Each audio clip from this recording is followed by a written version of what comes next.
আসসালামু আলাইকুম দর্শক, আশা করি সবাই ভালো আছেন। আজকে আবারও চলে এসেছি নতুন একটা রেসিপি নিয়ে। আজকে দেখাবো একটি স্ন্যাক্স রেসিপি।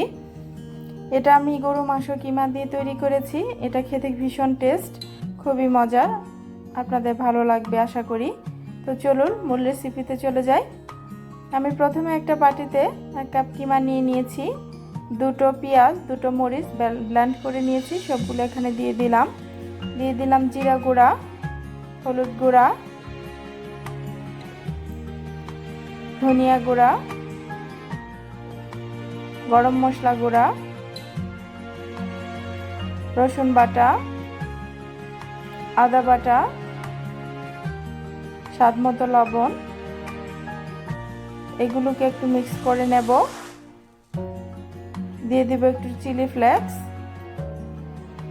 এগুলো একটু সম্পূর্ণ মিক্স করে নিয়ে একটু রেখে দেব কিছুক্ষণের জন্য। এখন এর মধ্যে আমি কিছু ময়দা বা আটা মিশিয়ে অল্প অল্প করে মিশিয়ে শক্ত একটা খামির তৈরি করে নেব। দর্শক, আমার রান্না যদি আপনাদের ভালো লেগে থাকে প্লিজ আমার চ্যানেলটি সাবস্ক্রাইব করবেন, লাইক কমেন্ট শেয়ার করতে ভুলবেন না। একটু ঢাকা দিয়ে 10 মিনিটের জন্য রেখে দেব। 10 মিনিট পর ফিরে এসেছি। এখন এগুলোকে আমি রুটির শেপে বেলে নেব। 3 ভাগে ভাগ করে নেব বেলার সুবিধার্থে। এটা যদি আপনারা অনেকগুলো কিমা একসাথে করে রাখেন গরুর মাংস দিয়ে, তাহলে যখন তখন বিকালে এই স্ন্যাক্সটা বানিয়ে খেতে পারবেন চায়ের সাথে। খেতে কিন্তু ভীষণ টেস্ট, বানাতেও খুবই অল্প সময় লাগে। একটা গ্লাস দিয়ে আমি এভাবে গোলাকার শেপ দিয়ে কেটে নিচ্ছি।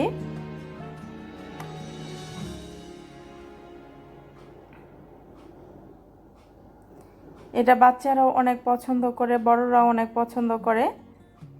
আপনারা একবার হলো বানিয়ে খেয়ে দেখবেন এবং আমাকে কমেন্টে জানাবেন কেমন হয়েছে।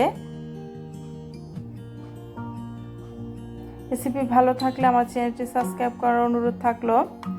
সবগুলো বানিয়ে নেওয়া হয়ে গেছে। এখন এগুলোকে একটু ভেজে নেব, হালকা ব্রাউনিশ কালার করে ভেজে নেব।